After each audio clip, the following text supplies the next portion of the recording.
C.T. Studd, Cricketer and Pioneer, by Norman P. Grubb. Charlie was one of those boys who goes all out for the thing he loves. He was tremendously keen on cricket, and he was determined to do well at it.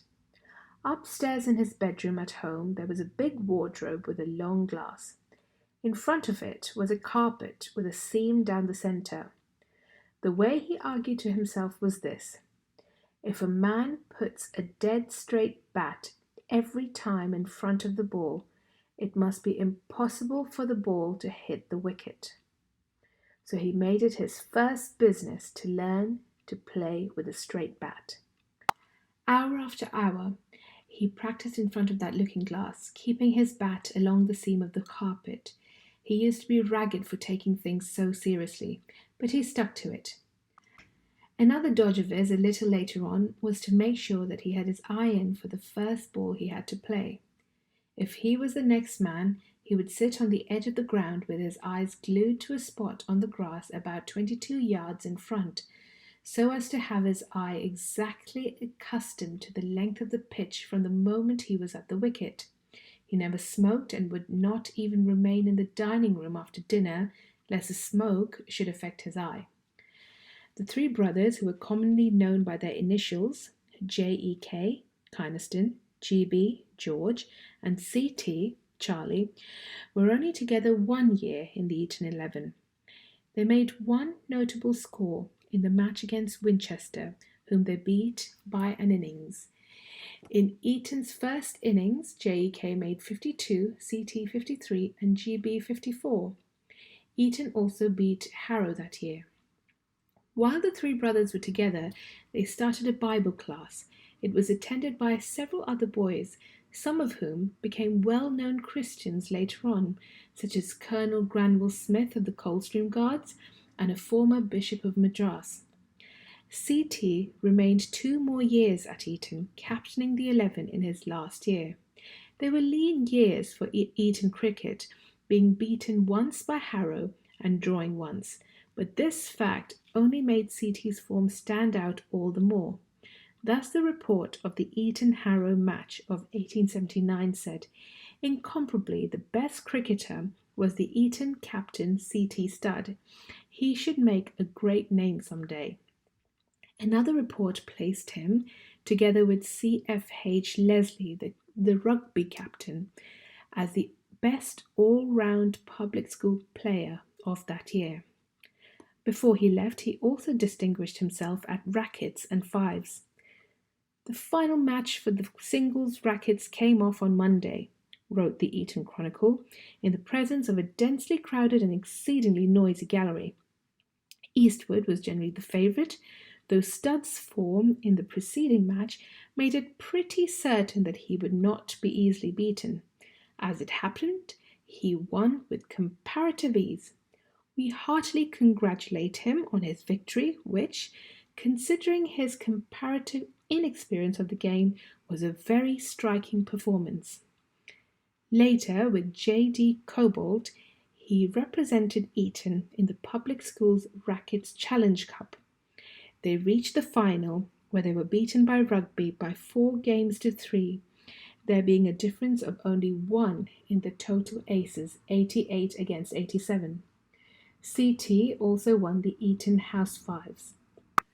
When leaving, his housemaster, Mr. Cameron, wrote of him, "Perhaps he might have done more in work, but it is hard for the captain of the 11, and he has done no little good to all who have come under his influence.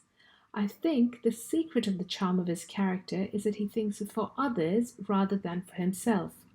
We shall miss him terribly, and it is a sad parting." Charlie's own comment was that he learned a great deal more through cricket than through books.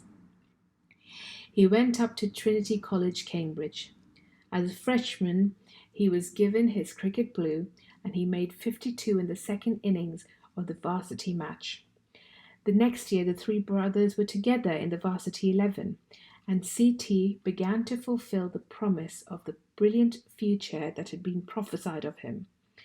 He not only played for the varsity, being second in the batting averages with an average of 42 and third in the bowling with an average of 16, but he also played for the gentlemen versus players. Lillywhite's cricket record for the year said, "Very few players have a finer style. Brilliant leg hitting and driving, with a very hard wrist stroke in front of point, a real straight bat, and a resolute nerve make together a batsman whose back bowlers are very glad to see." It is interesting to know that his bats were specially made with the handles 1 inch longer than most. His wrists were so strong that he could manage the extra weight. In one match, Cambridge versus the Gentlemen of England, JEK and CT made 267 out of the 362 runs, the former scoring 154, the latter 113. In another match, the three brothers made 249 out of a total score of 504. But it was in 1882 that CT reached the height of his form. Though only a third-year man at the university, he rose to the very top of the cricket world, amateur and professional alike. It is doubtful whether any other undergraduate in the history of cricket has done such a thing. Lillywhite's Annual said that year, "Mr. C.T. Studd must be given the premier position amongst the batsmen of 1882, and it would be difficult to instance 3 finer innings played by so young a cricketer against the best bowling of the day than his 3-figure scores against Australia and the Players." In the 3 matches referred to, he made 118 versus Australia, 100 for the Gentlemen versus Players at Lord's, and 126 not out versus the Gentlemen of England. In bowling, only one in all England, a professional, Pete, had taken more wickets and was ranked before him. Only 2 matches of the year can be referred to in detail. Both created a sensation. The Australians were paying their 3rd visit to England and had never yet beaten them. But this year they had sent over a very strong team, which included such famous players as Murdoch, Massey, Boyle, and the demon bowler Spoforth, whom some think the greatest bowler there has ever been. J.B. Studd was the captain of Cambridge that year, and when the Australians asked that a match should be arranged with the university, he readily agreed.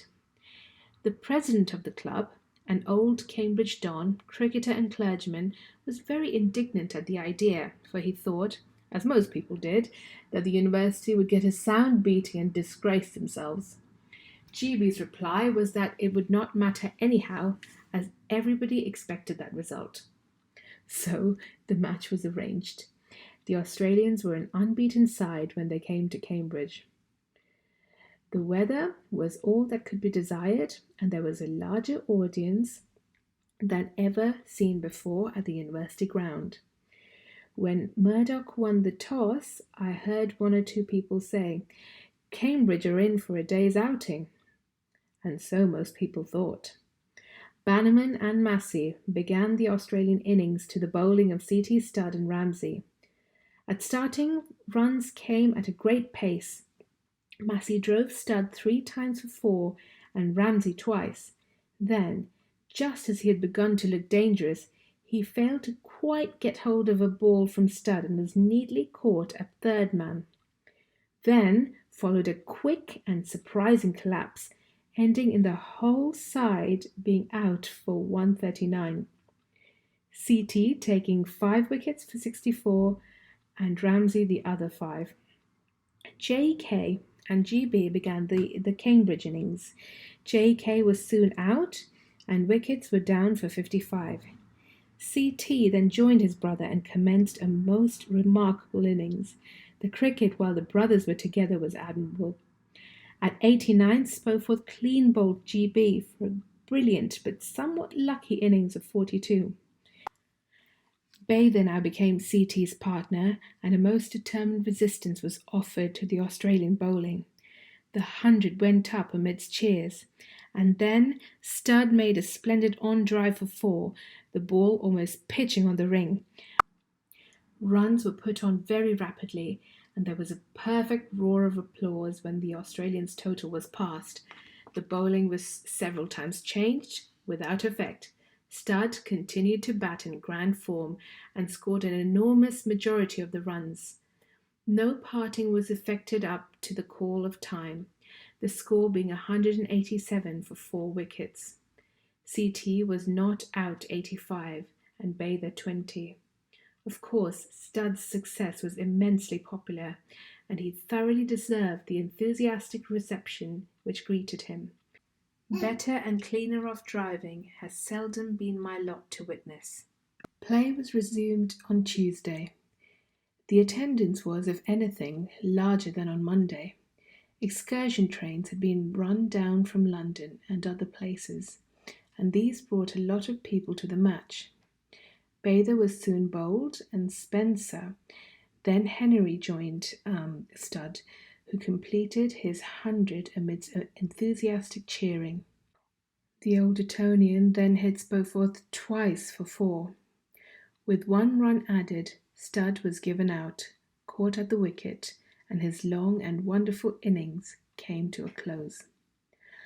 I have always had a high opinion of Studd, but I must say I never thought him capable of such a great performance. Playing against bowling that was quite new to him, he never seemed at a loss to know what to do with it, and was never in any way nervous. The side was out for 266. This was followed by a second innings of 290 by the Australians, leaving the University 168 to make the win. Opinions were greatly divided as to whether or not the runs would be obtained. The brothers J.K. and G.B. were the first pair of batsmen. Both men played in fine form in starting, and the score rose rapidly. There were loud cheers as each 10 appeared on the board. When the 100 went up, there was a tumult of applause. GB was then out. For these 2 young cricketers to put on 106 runs for the first wicket was a great performance and will long be remembered by lovers of cricket, as it practically won the match for Cambridge. CT later made the winning hit, scoring 15 not out, Cambridge thus beating Australia by 6 wickets. When Horan, one of the Australian team, had arrived at Cambridge for the match, he had said, "I hear they have a set of studs in the 11. And later he added, "We shall win if we can get the studs out." And he was right. They didn't. Incidentally, it was Punch who gave them the nickname the set of studs, and there was a banker who went one better than Punch. He had 3 gold studs for his evening dress shirt, engraved with the initials of the 3 brothers. Whichever made top score any day when all 3 were playing went top in the shirt that night. This match made CT's name. Before the season ended, he had added another century against the Australians, making 2 of the only 3 centuries scored against them that season. For it must be remembered that centuries were much rarer in those days when pitches were less perfect.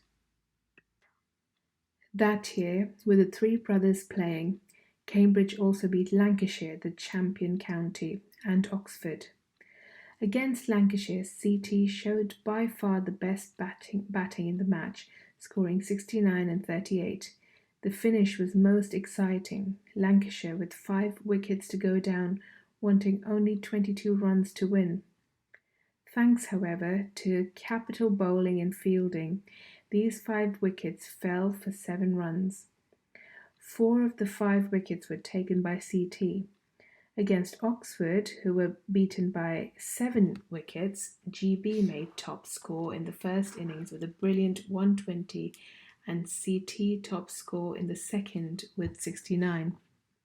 Their second innings, Oxford foolishly took chances with GB fielding at mid-off and as a consequence had 3 men run out. He was the finest mid-off of his day.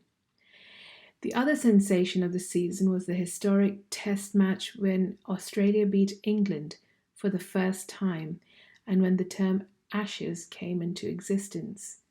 A few days after the match, the Sporting Times published the following epitaph.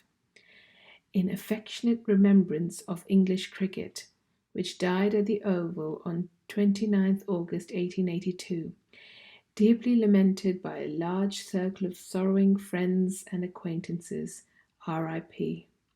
N.B. The body will be cremated and the ashes taken to Australia. C.T. was a member of the English 11, which a well-known critic thinks as good as any England has ever put in the field. The other members of the team were W. G. Grace, R. G. Barlow, G. Elliott, A. P. Lucas, On. A. Littleton, J. M. Reid, W. Barnes, A. G. Steele, A. N. Hornby, Captain E. Peat. The match was watched at the Oval by a record crowd of over 20,000. During the Australians' first innings, C.T. ran one of them out by a very smart piece of fielding. The ball was hit between Hornby and himself at extra cover and cover point. Hornby ran after the ball and C.T. ran after him, knowing that Hornby could not throw. The batsman, seeing it was Hornby and knowing that he could not throw, called for another run. Hornby picked up the ball, jerked it to C.T., who threw and ran the Australian out. It seemed a certainty that England would win, for she had only 85 left to make in the last innings, and 50 went up with only 2 wickets down. Then came the collapse. C.T.'s own account of the end of the match was as follows. The weather was cold. We sat in the committee room, and the windows were shut because of the cold. Except that such strange things happen in cricket, none dreamed we should be beaten. We had made over 50 for 2 wickets. There were less than 90 required to win when our innings began. Everything was over, as they say, bar the shouting. Runs had come freely enough. Then came the time when the best English batsmen played over after over and never made a run. If I remember right, something like 18 to 20 overs were bowled without a run, maiden after maiden. They got out, and Hornby, on his own account, began to alter the order of going in. He asked me if I minded, and I said no. Then things began to change, and a procession began. Of course, Hornby told me he was holding me in reserve, so I went in 8th and saw 2 wickets fall, and myself never received a ball. C.T. was joined by Peat for the last wicket. Peat, who was no batsman, had been warned to be careful and leave the run getting to stud, but after hitting a 2 he lashed out at a straight one from Boyle and was bowled. Afterwards, when asked why he had done so, he made a famous witticism, "I could not trust stud." Australia won the match by 8 runs.